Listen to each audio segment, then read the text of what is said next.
dag maa waxoon yaa des la 7 mois nga nekk su ma juumu chambre 20 ma nekk chambre 14 nga ne ma Diop déglu s'il vous plaît je vous en prie nga ne ma Diop président Sonko dañ koy jàpp man la non loolu mënut a nekk professeur nga ne ma li mu bëgg faaw ñu jàpp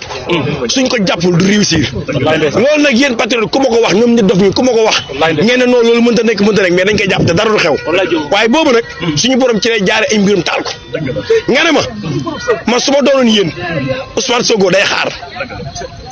c'est pas le bon candidat du bon c'est le bon candidat mais du candidat moment bi li mu bëgg ngeen li mu bëgg def dégul ngeen li mu bëgg def day am keneen ku ko defal professeur histoire jox na dëgg looy wax loolu ak déglu waay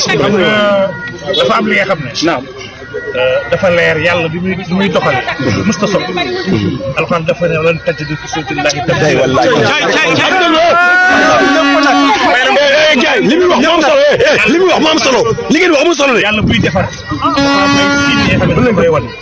képp ku am tuuti basir wala nga am kashf da nga ca nopp nga xam ne lii moo war a am te lii mooy li gën jàpp bi jàpp Sonko dafa gën ci projet bi ndax moom dafa namoon sacrifié pour ce projet te wax na ne woon na jàpp d'accord naa ni dañ ma jéem a rendi waaye seen loxo na tax waxoon na lu leer ma xamoon na fi mu war a jëm ji Sonko préparé na ay vidéo préparé ko parce que xam nañ koy jàpp information jàpp bi ñëpp xamoon na Macky coono bi mu amoon ndax Macky dafa tiit Macky nit la bi nga xam ne dafa gaaw a stressé Macky ñetti nit ñu dajewoon fii di marche wallahi Azim dafay stressé parce que attanul état sénégalais yi ñoo bëgg nag ñoo tàmm di sonal dëkk bi di jël ñi nga xam ne waruñu mat sax chef de village